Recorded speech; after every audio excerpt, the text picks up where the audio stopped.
just do a couple minutes for you. He's a Rochester native. He did a lot of comedy here for a while, and then he moved to New York City, where he's currently living the dream, pursuing stand-up. He does clubs and colleges all over the nation. Please give it up for the very funny Mr. Matt Rohr.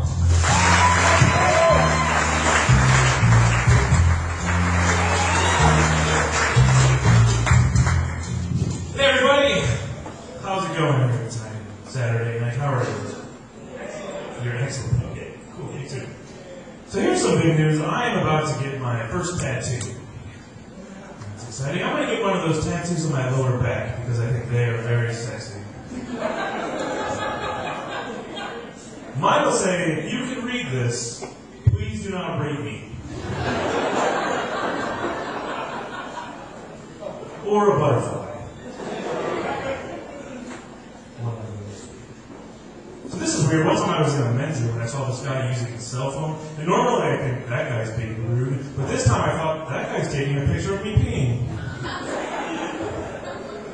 And posting it on the internet. Here's the really weird part of the story. That wasn't even a public restroom. That guy was in my apartment. I have a big camping trip planned next month, and that's going to be fun. I call it a camping trip. You guys may call it eviction. It might be a little short. I live in a studio apartment in Queens, New York. I have a very small studio, and I own a king-size bed. I have a wall-to-wall mattress.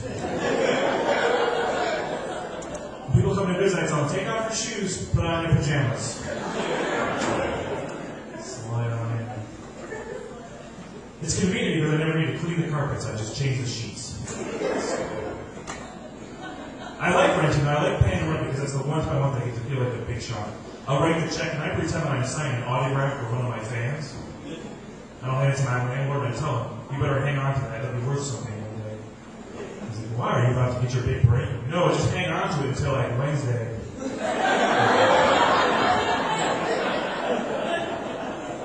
It might be worth something. City. You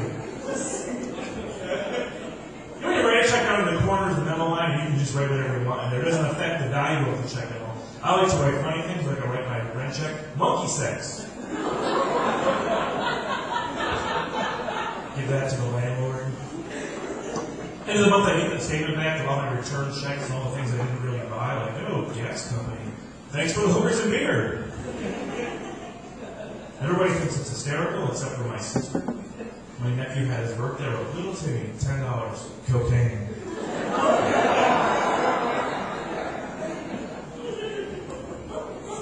I like that most of you laugh at that, but there's always a few of you that want to know where you can buy cocaine for $10.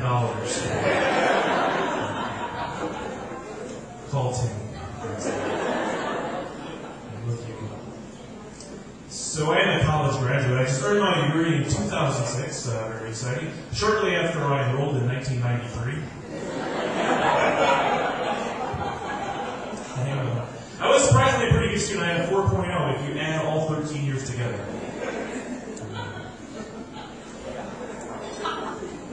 I was an engineering major, which was sort of an odd choice for me because I am terrible at math and science. I didn't have that prerequisite because I was socially awkward and afraid of girls. At my school, I was a mechanical engineer, we had one question final exam. What they did is they showed you a photograph of a woman's vagina. And if you could identify it, you failed.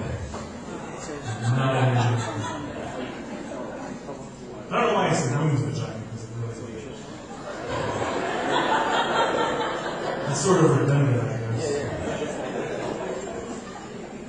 So once a year, I had to play this game with my doctor where he tells me to stop drinking and I look for another doctor. I went to the doctor this year and he told me I gained 5 pounds since last year. And I didn't think it was a big deal. He told me, don't think of it as gaining 5 pounds this year. Think of it as gaining 5 pounds every year for the next 20 years.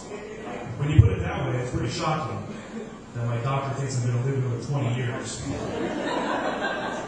That's much better news than I was expecting. So now my doctor wants me to lose 20 pounds. I feel like your doctor tells you to lose weight and there's nothing wrong with it. Because they have to tell you something, right? I'm worried about the time I go to my doctor and he doesn't tell me to lose 20 pounds. Because that means this is a baby. And I'm not ready for that. I'm still a baby of my family. I'm not the youngest, but I like to sleep and cry. Sometimes wet my pants.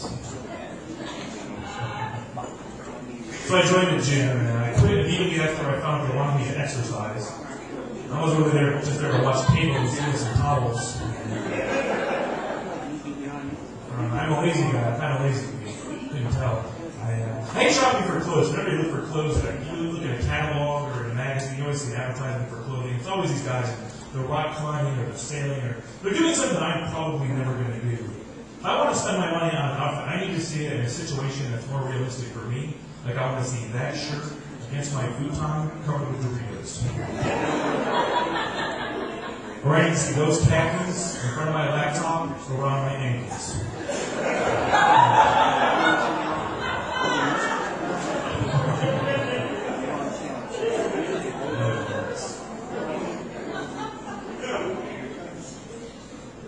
I love video games because, look at me.